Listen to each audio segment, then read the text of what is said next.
Hell's Paradise is a pretty popular battle shonen series where this dude named Gabimaru is sentenced to death, but they just can't kill him. So they call in a special executioner named Sagiri to actually do it, who, after hearing his life story, convinces him that he might actually really want to live to help his wife who he's been separated from. And then his whole idea of wanting to die 180s, and he becomes all about surviving. And to be totally honest, I think that whole opening segment where he wants to die in just like episode 1 is just an excuse for him to meet Sagiri in prison because he 180s so quickly and it has no real impact on anything so far going forward. Regardless, turns out there's this island. Don't remember the name of the island. They say it a bunch. Don't give a shit.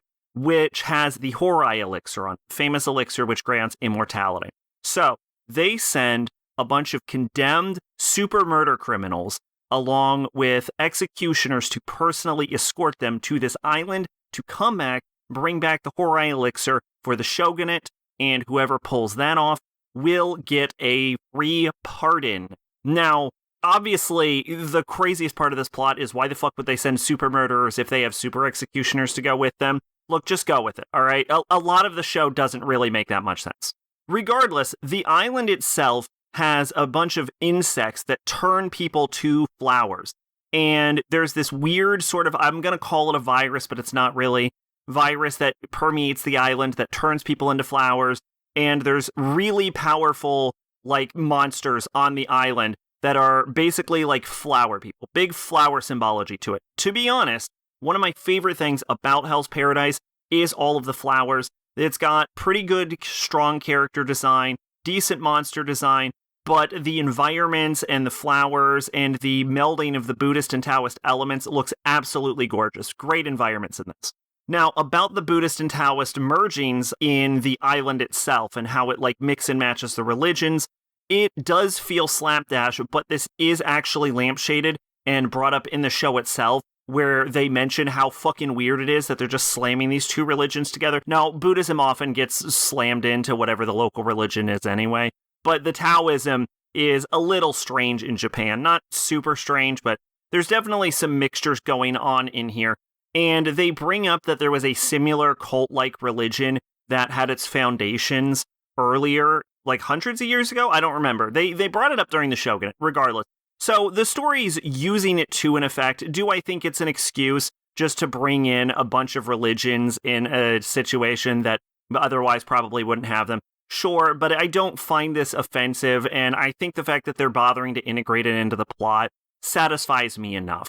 What does sort of get me is this show is very inconsistent characterization for Gabimaru, which the end of the series, the end of the season implies it might be dealing with because it starts to talk about his memory issues. But honestly, I think what we're trying to do is have a character arc. I think what the creator's trying to do is have a character arc where this murderer learns to be more human. This sort of like detached killer becomes an actual person who puts more consideration into other people and who goes from being divorced from reality and care for his own body to genuinely caring and wanting to return to his wife.